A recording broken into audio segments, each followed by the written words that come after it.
Hello everybody, Donnie here with Family Tales. I hope you're all doing just wonderful on this Memorial Day weekend. We are going to dive right into these Reddit stories, and if you do like these Reddit stories, please consider hitting that like and subscribe button and the notification bell. And we're going to get right to it today. We've got some good stories lined up for you, and enjoy, and hopefully we see you next time too. Update. Am I the a-hole for ghosting my girlfriend's daughter after my girlfriend cheated on me? Original post. I, 26 male, was in a relationship with my girlfriend, 26 female, for 6 years. I was engaged to her and our marriage was scheduled in a few months' time. My girlfriend had a daughter at a really young age. Her ex left the state immediately after he heard that she got pregnant. When I started dating my girlfriend, her daughter was 2. Over the past 6 years, I've pretty much considered her my own daughter and treated her as such. I had plans to legally become her stepfather after marriage. I love my daughter so much. After a couple of months ago, my girlfriend confessed that she has been having an affair after I saw her text from her coworker.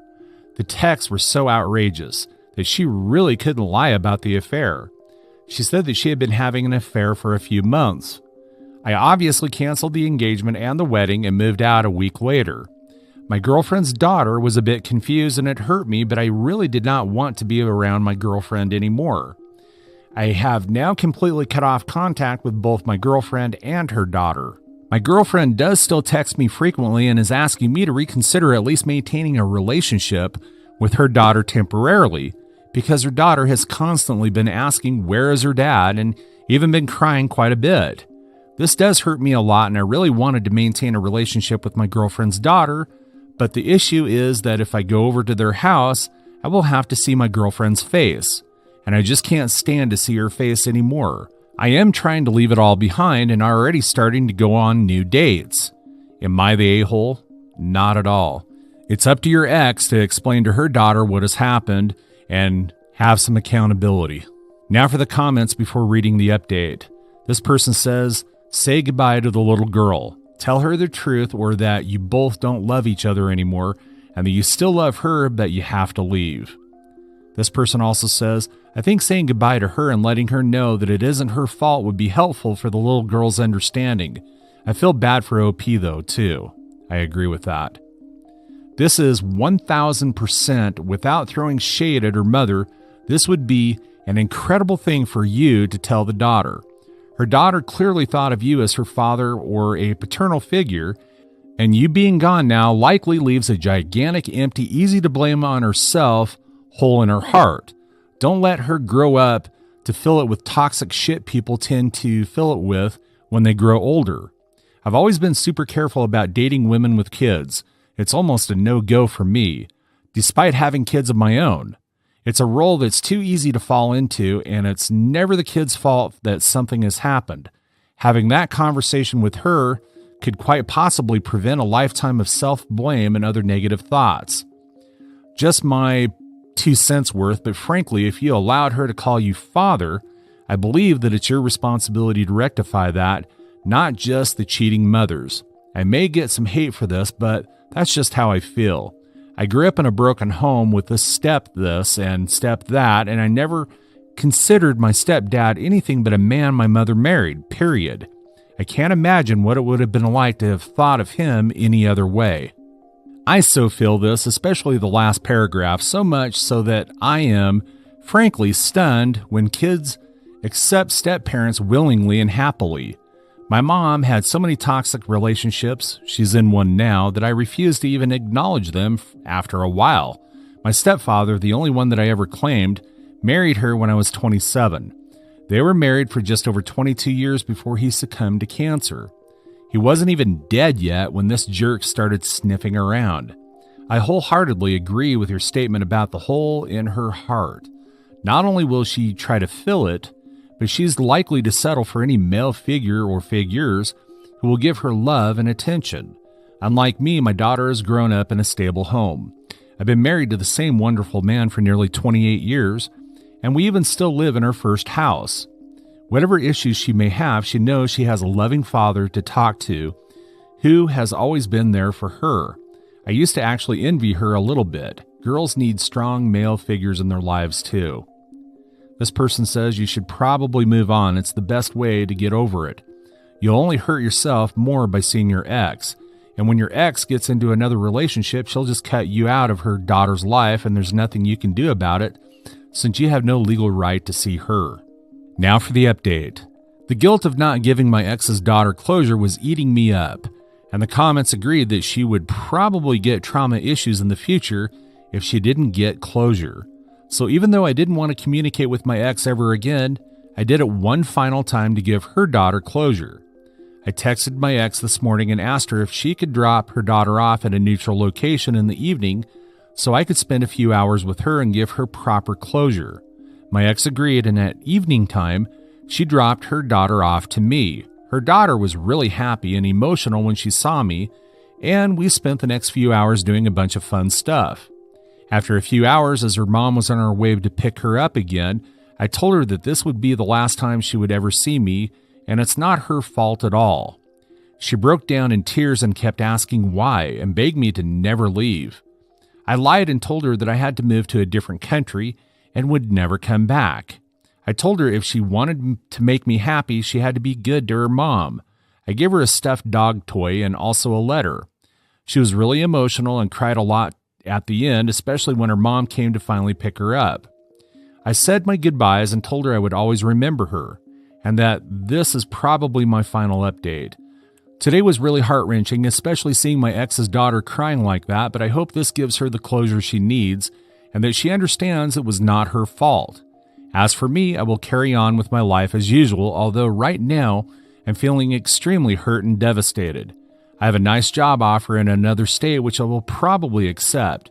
A change in scenery will also probably be good for me and my mental health.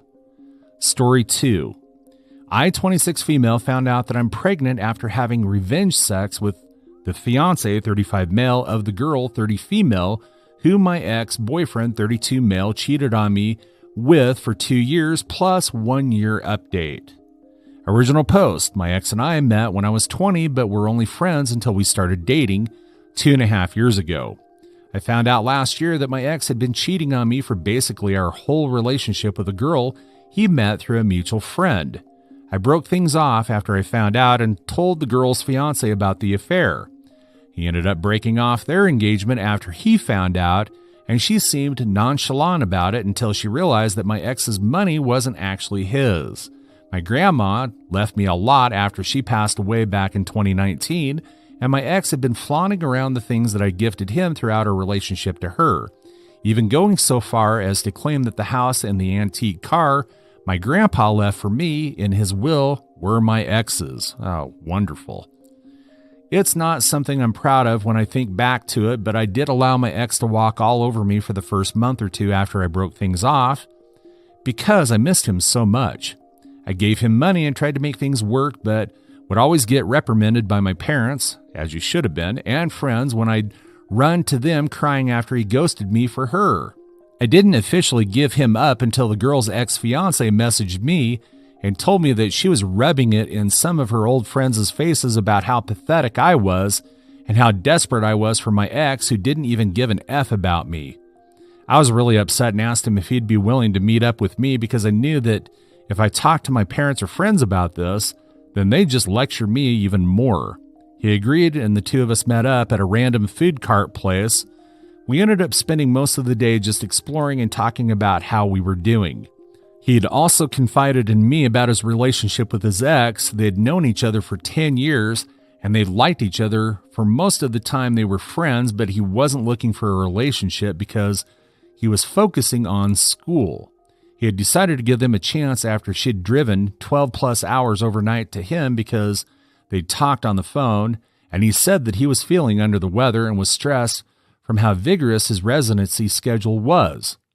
She dropped everything to take care of him, helped clean his place, made him some home-cooked meals after finding out that he was surviving off of vending machine snacks and instant coffee. He told me in detail about how he'd never felt so loved and cared for, how after she'd done that for him, he'd decided that she was the one, that if this wasn't love, then love wasn't real. Finding out that she was cheating for the last 2 years made everything click into place. She had been pushing off getting married, telling her friends that she was having doubts about him. He had been trying to convince her into going into couples counseling when I broke the news to him that she was sleeping with my ex. I felt like a monster hearing their love story and then realizing that they didn't get their happy ending because of my ex, and I messed with my head. We continued to talk from time to time, checking in on each other and meeting up for a quick bite every now and then. We lost contact after the girl my ex cheated on me with somehow convinced him to take her back. I became slightly depressed after he cut me off, explaining to me that he was still in love with her and wanted to work things out, which meant a clean slate.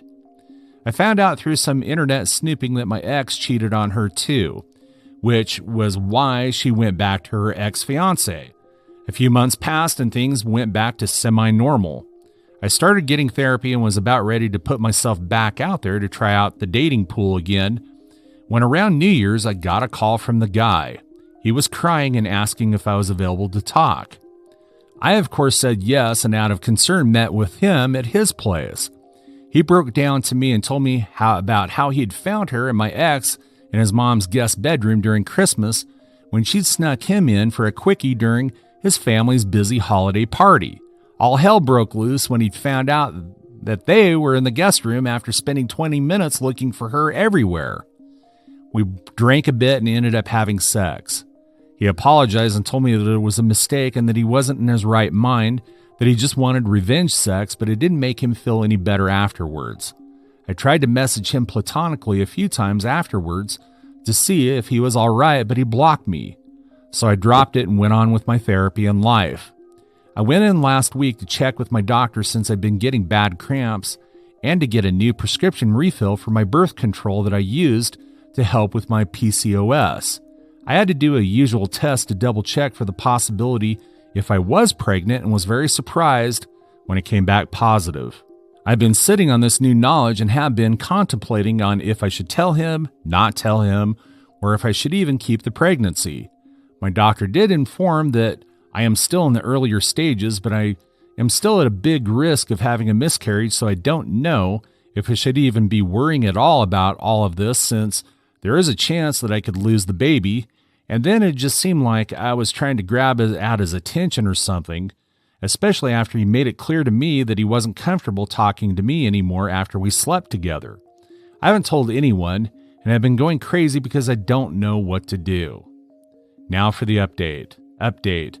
A lot has happened since my original post. I know a lot of people were against this, but I went through with the pregnancy, and I'm forever grateful for my beautiful baby.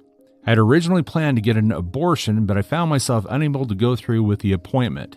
I am pro-choice and always will be. Just because I chose to keep the baby doesn't mean any other woman or girl should be forced to keep a pregnancy they do not wish to continue. Everyone has a right to their own bodies. My parents are very upset with me and my whole family disown me. I listened to what some of you said about letting the father know. We'll be referring to him as D. After many failed attempts to reach out to him, I decided to go in person. D was not happy when I showed up at his place, but when I told him why, he agreed to talk with me. D let me know that he had officially ended things with his ex and wanted to go no contact with me because it was another tie to his past with her. But he was willing to try and figure out a co-parenting plan with me if I agreed to a paternity test first. I, of course, felt a bit bad about the paternity test part, but agreed to it since we both had only been each other's acquaintances that bonded over our trauma. Everything was honestly easy cruising until I started to spot around the 26-week mark, and my OBGYN explained that while spotting is normal while pregnant, mine was heavier and my blood sugar and blood pressure also worried them. After a few nights of D insisting on sleeping on my couch, I had him help me move some things to his place since he lived closer to the hospital. I'm very thankful I decided to semi-move in with him when I did because I went into premature labor at 32 weeks. I'm very thankful to have had D and his family as my support system. His mom would have come and switched out with him at the hospital and advocated for me whenever I felt washed out or unheard. She helped me both emotionally and physically and stood by me. Dee's mom also helped me work through my emotions when all I wanted was my mom. She and my dad had gone no contact with me after I decided to keep and have my baby. Dee's mom was an absolute godsend also because she's a retired nurse. She started in OB, went to NICU, and eventually later settled into lactation before retiring, and explained things to me when we found out that the baby had respiratory problems and had SUA, single umbilical artery, and that it could have been a factor into why I went into premature labor. She stayed with Dee and I so that she could help me with pumping since I wasn't able to produce milk, and encouraged me when I felt like such a failure for not being able to take care of my son when he needed me the most. She drove me to and from the hospital while my son was in NICU because I was healing and so mentally and physically was exhausted. I really and truly believe that I didn't fall into a postpartum depression because she held me and helped me with each step and was always so patient with me even when I wasn't with myself. Dee's mom would constantly remind me that nothing was our fault and no one did anything wrong. It's just that everyone is faced with hardships in life, and this was one we'd worked together to get through. My son graduated from NICU and came home a month after I did. Dee's mom visited us often and helped him with since Dee and I were first-time parents. Dee's dad joked that he felt like she and I had the baby together, and he and Dee were both just background characters that made guest star appearances every now and then since Dee was working so much in order to build more PTO, and his mom wouldn't bring his dad along when she'd come to visit since she didn't want him to disturb me and the baby with his loudness. Dee's dad is hard of hearing and could sometimes be unaware of his volume, so he took no offense to it. Dee's siblings and family members posted a lot about her son because he was the first grandchild and first baby in a long time. Dee's youngest cousin is 17, turning 18 this year. Somehow, someone must have shared a photo or something, but pictures of us reached my family and my parents demanded I let them meet my son. Dee was supportive of whatever I chose to do and said that he'd agree to them meeting him if that's what I wanted. After thinking about it for a few days, I decided that I wanted to talk to my parents before I let them meet my son. And when we met up to talk, my parents were offended that I didn't bring my son with us and left him with Dee's parents. They said some really hurtful things, and then my dad started to question on when Dee was going to ask him for permission for us to get married since we didn't already have a shotgun wedding while I was pregnant. I was okay with them insulting me since I'd grown up with it and was used to it, but once my parents put their target on Dee and his family, I became upset and decided it was time for us to leave. My parents did try to petition for legal visitation rights. Honestly, before this whole ordeal, I did not even know that grandparents' rights existed, but were denied because my son is still very young and because both Dee and I are very much on good terms, are living in the same household, and they couldn't find or prove that there was any danger to our son's well-being. My family did try to reach out to us and claim that we were horrible people for denying my parents their grandchild. But no one ever seemed to be able to make a peep when Dee's family would defend us and point out that my family had been the one who disowned me and that no one cared to see if I was okay until after I had the baby and everything was handled. Dee's mom and my mom got into a verbal, almost physical altercation after my mom had made false reports to CPS and called the police to do multiple welfare checks on us. My mom was given a warning by the police for harassing us after one specific incident where she threw a tantrum and caused a scene when the police found nothing wrong in the welfare check and refused to listen to her demands to have my son temporarily taken away from us and put in her custody for his safety. Oh my word. Dee and I currently have restraining orders pending against my parents and certain family members. One of the reasons I decided to update is because about 2 months ago, a friend of Dee's asked him out to have some drinks, and they ran into his ex-fiancée, who later messaged him to tell him that she regretted the way that they had ended and how she was very hurt when she heard that we had a baby together, especially with it being so soon after their relationship.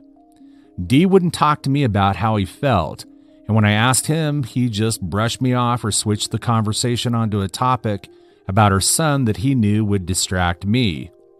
I noticed Dee pulling away from me and how our relationship became a bit awkward and strained after their run-in, and her message about because I knew that he still has feelings for her, and I'm afraid that he might feel trapped with me and our son. I also noticed that the drama with my family has made D and his family less patient with me and my son. During Mother's Day, I overheard a few of his family members make comments to D about me being at their family barbecue, since I was just my son's mom and not really part of the family. D just shrugged and said that I didn't have anyone else to spend the day with. With how tense things have been, I have been thinking about moving out and back into my own place. I stayed with D at his place after I gave birth, but now that our son is slightly older and I'm healed, I want to give D back some space so that he can start dating again if he wants to, and to give him back to some more bachelor time when I have our son. I want to find a way to approach me moving out and us making a co-parenting plan without making things more awkward or possibly ruining the relationship that I have with D and his parents. I don't want them to feel like I'm not grateful or anything, but I do want to go back to work and get my life back on track so that I can provide my portion of needs for my son and not want to depend on his family for more than appropriate. That's all for today. If you're enjoying this story, please like the video and share your thoughts in the comments section down below. Thank you.